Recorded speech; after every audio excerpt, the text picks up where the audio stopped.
नमस्कार दोस्तों। कल मैंने एक वीडियो अपलोड किया था मेरे चैनल पर, जिस पर वॉइस थोड़ी ढंग से रिकॉर्ड है नहीं हो पाई थी। मैंने खुद भी वो वीडियो बाद में देखा, लेकिन इस बार जो वीडियो होगा उसमें थोड़ी क्वालिटी अच्छी करने की कोशिश करूँगा। और कल वीडियो में जाते जाते मैंने बताया था कि हम जो है नेक्स्ट वीडियो में एक बायोग्राफी किसी की है वो थोड़ी डिस्कस करेंगे। क्या होता है कि बहुत सारी चीज़ें हम पढ़ते हैं, बहुत सारे कवियों के बारे में पढ़ते हैं, लेखक के बारे में पढ़ते हैं, अभिनेताओं के बारे में पढ़ते हैं, क्रांतिकारियों के बारे में पढ़ते हैं, लेकिन हमें उनकी बायोग्राफी के बारे में बहुत कम पता होता है। और बेसिकली एक देखा होगा आपने, हिंदी जो हमारी लैंग्वेज है, भाषा है, उसके जो कवि है, लेखक है, उनके बारे में हमें बहुत कम चीज़ें मालूम होती है। जो बहुत सारे ऐसे संग्रह होते हैं जो हमारी बुक्स के अंदर नहीं है, जो हम हिंदी हम पढ़ते हैं एक्चुअली के अंदर, जो हमारी बुक्स होती है उनमें जो पोइम्स होती है, कविताएं होती है, उनके अंदर नहीं होता है। तो इसीलिए ये वीडियो बनाया मैंने कि मैं किसी एक ऐसे कवि के बारे में आपको थोड़ा बहुत बताऊं जो एक्टिविस्ट भी रह चुके हैं। मैं शुरुआत करता हूँ आपको उनकी एक पोइम सुना के। मैंने ये पोइम उनकी लिखी है, देख के तो मैं आपको वो सुनाता हूँ। नई खेती एक कवि संग्रह है, ठीक है। उस कवि का जो संग्रह है, जो बाद में किया गया किसी और राइटर के द्वारा, उनका संग्रह किया गया, सारी जो उनकी कविताएं थी उनको एक में रखा गया। तो उस काव्य संग्रह का जो नाम है वो रखा गया नई खेती। मैं आपको एक छोटी सी ये पोइम है, मैं आपको सुना के उसके बाद में बताता हूँ इसके बारे में। मैं किसान हूँ, आसमान में धान बो रहा हूँ। कुछ लोग कह रहे हैं कि पगले आसमान में धान नहीं जमता। मैं कहता हूँ कि गोगले गेंगले, अगर जमीन पर भगवान जम सकता है तो आसमान में धान भी जम सकता है। और अब भी दोनों में एक होकर रहेगा, या तो जमीन से भगवान उखड़ेगा या आसमान से धान जमेगा। मैं बताता हूँ आपको इनके बारे में। इनका नाम है विद्रोही। मूल नाम इनका है रमाशंकर यादव, आपने सुना होगा। अगर नहीं सुना तो मैं आपको बता दूं कि ये एक एक्टिविस्ट भी रह चुके हैं। इनका जो जन्म है वो 3 दिसंबर 1987 को हुआ, 1987 में, सुल्तानपुर उत्तर प्रदेश में। और जो इनका निधन है वो लगभग 8 दिसंबर 2015 को, यानी कि लगभग 7 साल पहले हुआ, जब मैं शायद 10th क्लास में था। और आप भी उस टाइम पढ़ाई कर रहे होंगे, अगर कोई देख रहा है जो मेरी उम्र का है तो उसी टाइम 2015 के लगभग हम सब जानते हैं। लेकिन शायद हमने उस टाइम इतना सोशल मीडिया यूज़ नहीं किया था कि हम सब इन चीज़ों के बारे में जान पाए। लेकिन अगर आपको टाइम मिले तो इनके बारे में ज़रूर सर्च करके देखिएगा। यूट्यूब पर इनकी एक डॉक्यूमेंट्री भी है। नई खेती नाम से इनका जो संग्रह है उनमें लगभग 26 कविताएं हैं इनकी, 26 कविताएं हैं जिनको आप देख सकते हैं, पढ़ सकते हैं। काफ़ी अच्छी अच्छी कविताएं हैं। और एक कविता है उनकी जो मैं आपको लास्ट में जाते जाते सुनाऊंगा, जो काफ़ी अच्छी लगी मुझे। और देख सकते हैं कि मैं आपको बताता हूँ इसके बारे में कि उनकी जो डेथ है उनके बारे में भी कि किस तरीके से जो उनकी जर्नी है वो जिंदगी की क्या है। सबसे पहले मैं आपको बता दूँ कि ये जो विद्रोही जी हैं, इनका नाम रमाशंकर यादव है और इन्होंने जो स्टडी है वो की थी JNU से। लगभग 1980 यानी कि 1980 के लगभग इन्होंने पढ़ाई शुरू की थी JNU में, और 1983 तक वहाँ पर पढ़े। उसके बाद में उन्हें कॉलेज से निकाल दिया गया, लेकिन उन्होंने हमेशा यही समझा कि मैं JNU में ही रहूँगा, और विद्रोही सिर्फ JNU का है, और वो JNU में ही रहने लगे।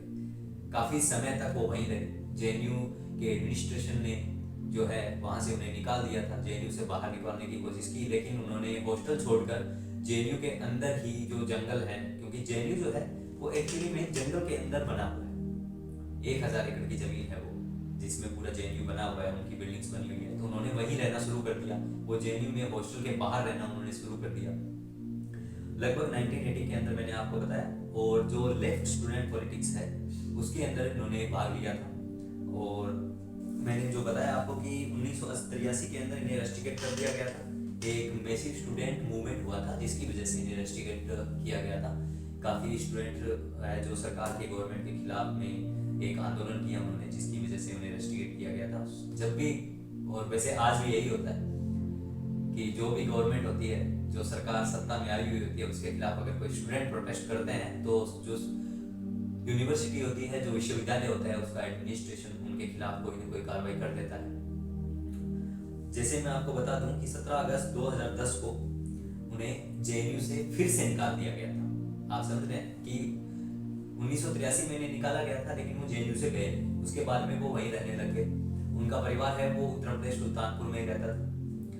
और जब उन्हें 2010 में वापस निकाला गया।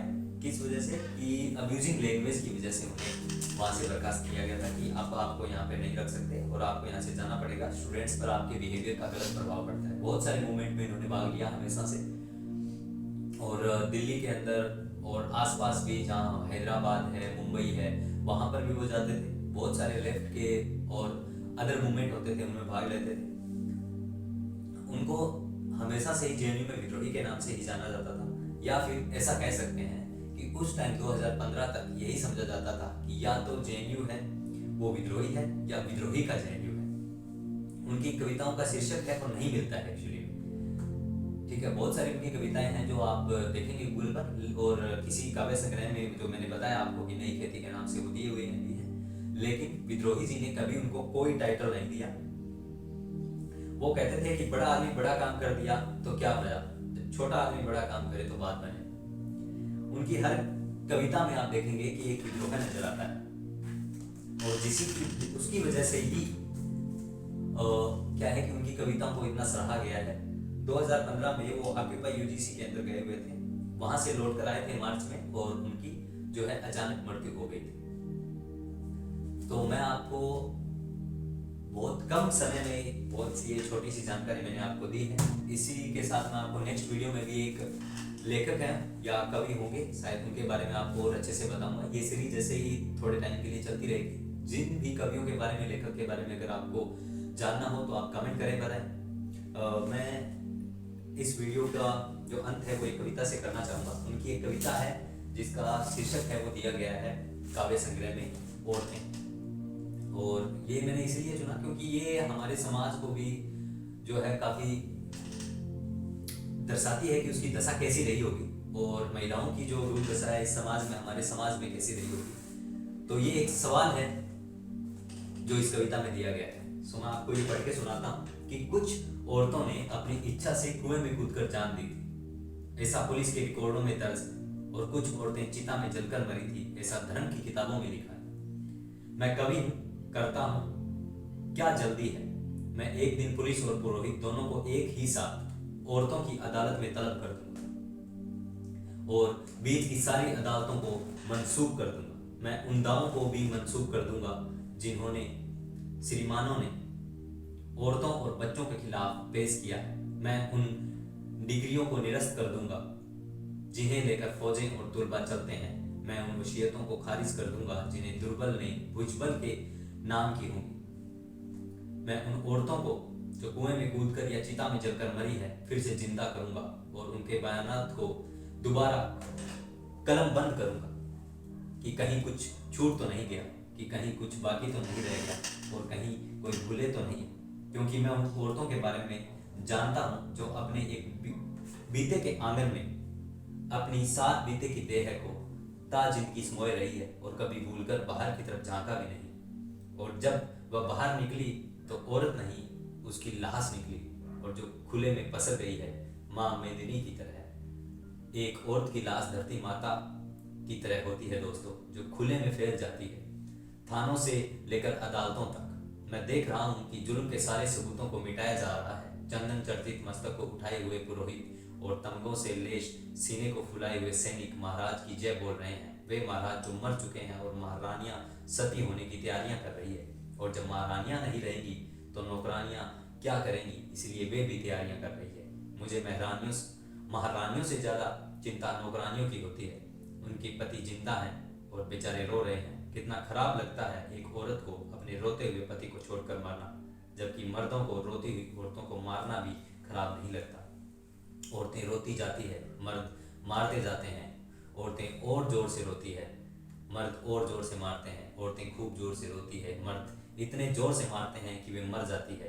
इतिहास में पहली औरत कौन थी जिसे सबसे पहले जलाया गया, मैं नहीं जानता, लेकिन जो भी रही होगी मेरी माँ रही होगी। लेकिन मेरी चिंता यह है कि भविष्य में आखिरी औरत कौन होगी जिसे सबसे अंत में जलाया जाएगा, मैं नहीं जानता, लेकिन जो भी होगी मेरी बेटी होगी, और मैं यह नहीं होने दूंगा।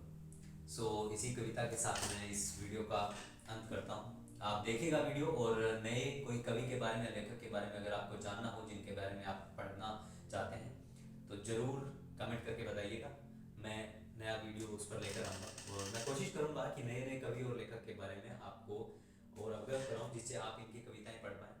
आप इस कविता से अंदाज़ा लगा सकते हैं कि इनकी जो 26 कविताएं हैं वो किस तरह की रही होंगी। तो आप जरूर जाके पढ़िए उनको, बहुत अच्छी अच्छी कविताएं हैं जो सवाल करती है हमारे